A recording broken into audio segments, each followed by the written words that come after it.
why is my competitor ranking higher than me? And more importantly, what do I do about it?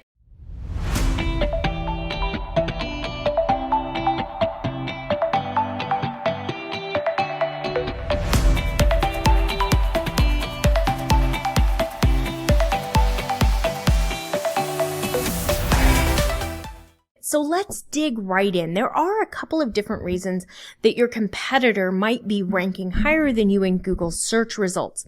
Now, if you're wondering, does it matter? Yes, this matters a lot. It's really important because the higher you rank in the search results, the more clicks you're going to get. Generally speaking, people are not going to go searching for your website. They're going to click on the websites that are at the top of the search results for whatever search they have just submitted through Google, because people trust the search results and they're also kind of inherently lazy. So you need to be at the top of the search results in order to get traffic. If you're not and your competitor is, your competitor is getting traffic, they are generating leads, and they are making money that could potentially be yours if you were able to outrank them, meaning able to rank higher than them for that keyword. So let's look at why this happens and then how we can set a strategy to fix the problem. Because it is a problem. Because if we can fix it, we can rank higher, you can make more money. Anybody else want to make more money in your business? I think everybody does. So what we want to look at is your competitor's website maybe more authoritative in Google's eyes? So it's possible, depending on who the competitor is, Google may never feel that you are equal to them. And so you need to really understand the opportunity before you go into doing a bunch of work on trying to get a page to rank for a specific keyword, because sometimes it's just not going to be a situation where it's going to be easy for you because Google doesn't see you as being as authoritative as the competition who they are showing in those top spots. So what I want you to think about first here is this a competitor who is like local to you? They're similar size business, they're all of that. Or is the competitor showing up in position 1, 2, or 3, potentially a big national brand? Now, if they're a national brand, they're big, you're probably not going to outrank them just because they are a very authoritative site in Google's eyes. And so rather than spending time and being frustrated trying to make this page outrank them, what you might actually want to do is look for a different keyword. So I'm going to start with that just because if your competitor is some big, huge brand, you're probably not going to be able to beat them as a small business owner, and that's okay. You don't have to. What you need to do is look for a different keyword. If you're not sure what to look for, go back and listen to my episode on everything you know about SEO keywords is wrong and what to do instead, because that's going to walk you through how to find the right type of keyword. Now, if the competitor is showing up, who is showing up is very similar to you. They're local to you. They're a similar size business, all of that. What I want you to do is go and download a Chrome plugin called Mozbar, Mozbar. It is a free plugin from Chrome. It's actually created by Moz, which is a very trusted SEO tool set. I've used it professionally for probably 15 years now. It's a good one. You can trust it. You can trust the data that you get from Moz. What you're going to want to do is download Mozbar, and then you're going to want to go to your website and your competitor's website, and you're going to want to click to find out what the DA, the domain authority, is on both websites. Your DA score, domain authority, is a score from 1 to 100. 1 is low, 100 is high. DA is not a ranking factor, okay? DA has nothing to do with ranking. Google does not use it. It's not a number from Google. It's a number from Moz. However, the DA is thought to be based on factors very similar to the Google ranking algorithm.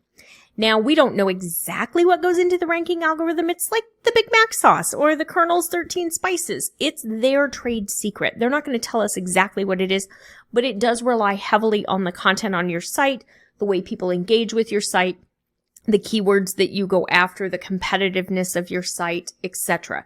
So all of this kind of factors into play, along with the number of links that link the number of other websites that link to your site, all of that.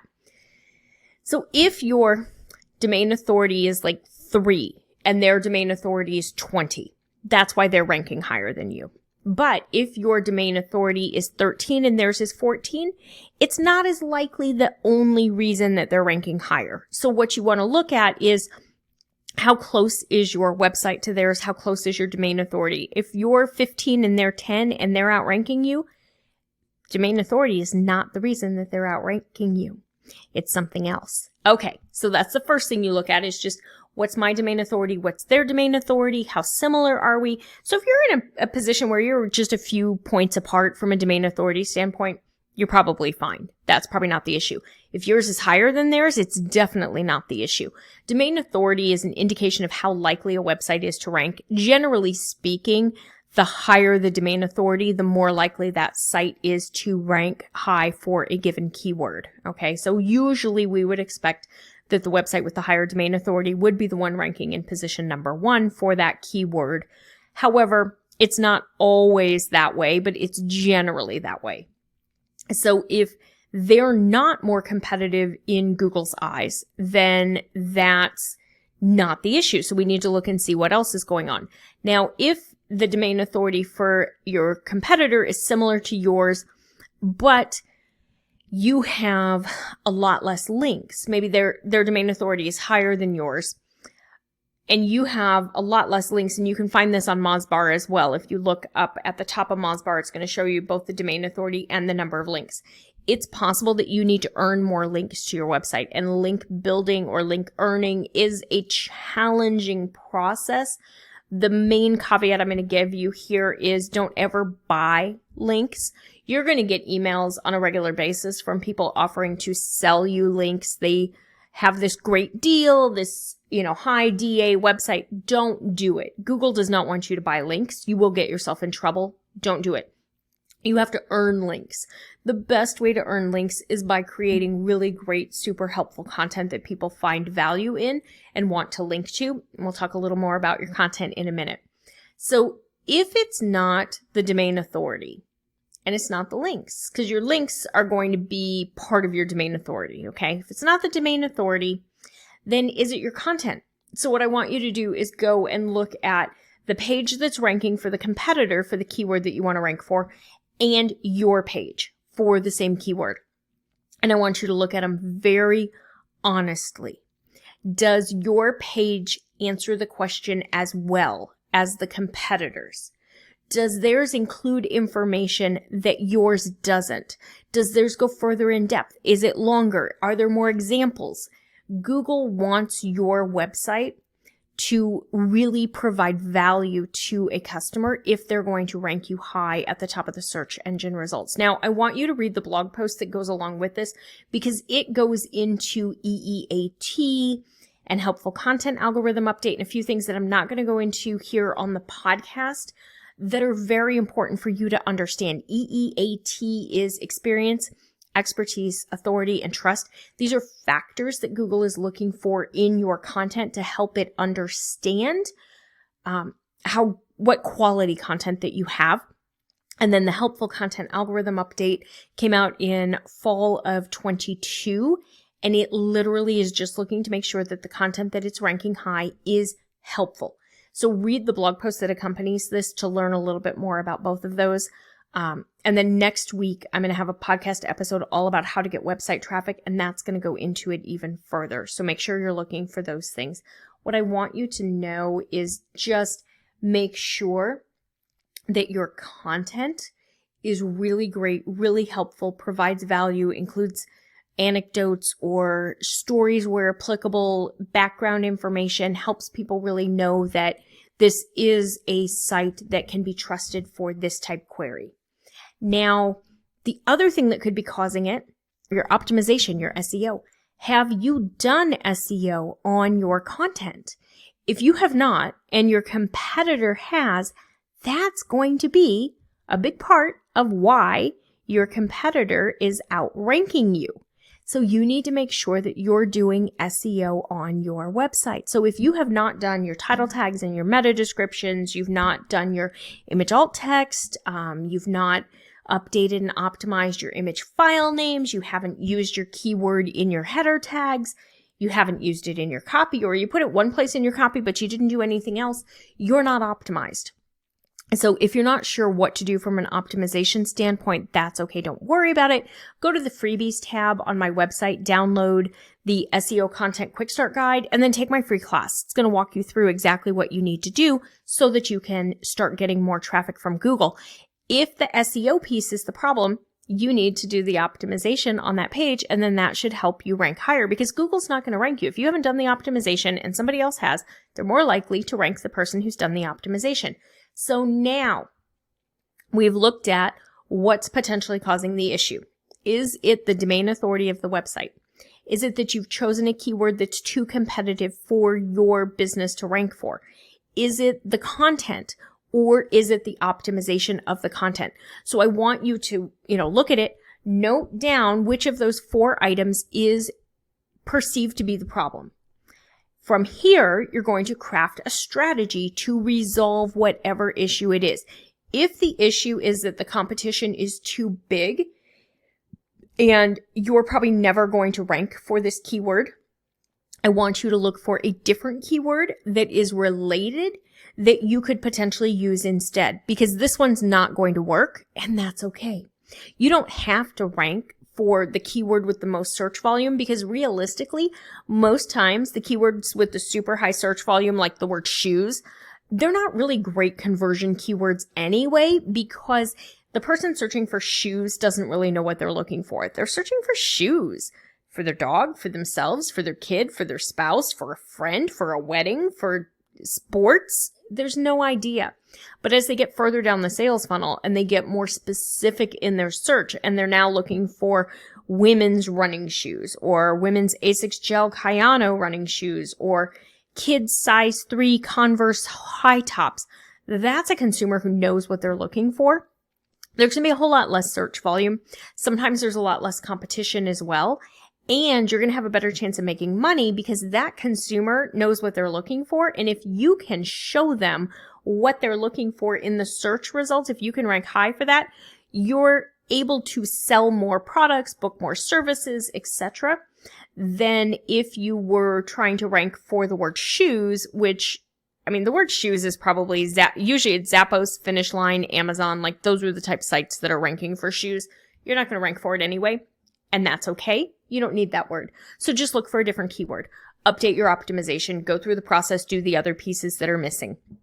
If it's your content, I want you to review your content, and I want you to look at your content and look at the competitive content that's ranking higher than yours and determine what do you need to add. If you're not sure, here's where you can go into a tool like ChatGPT, copy paste your blog post that you have now, your website content that you have now, and ask ChatGPT what else you could include that is semantically related. Now, the important thing here is semantically related, because Google understands semantic search and semantically related terms. So ask ChatGPT if it can think like an SEO expert and review this blog post and give you recommendations for what else you could add to it that is semantically related that would help you expand upon this. The other thing you can do is look at your competitors' blog post. What have they included that you have not included in yours? Never copy them, okay? Never, ever, ever copy. Don't be a copycat. Don't plagiarize somebody. Like, that's just bad business. That's bad karma. Don't do that. But take the ideas. If they've got a section that you don't have, add that section. Add the other sections that ChatGPT is recommending. Really round out that blog post. If there's another blog post that you could write that would link to this one, that's a really good supplemental piece, write that as well and link to both, like link to the blog post and then optimize that one and publish it as well, because sometimes having that supplemental content can help boost our rankings as well. Google wants to see that we are experts within our niche, that we are authorities within our niche. So by having extra content on the site that links from one to another, that's all interrelated, is helpful to the client, the potential customer, the reader, but it's also helpful to Google because it shows our expertise and our authority in that section.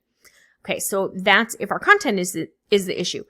If your optimization is the issue, like your content is great, your domain authority is great, you just didn't optimize, that's why you're not ranking. So now go through and use your keyword. And what I want you to do, if you can rank for this keyword, go ahead and use it.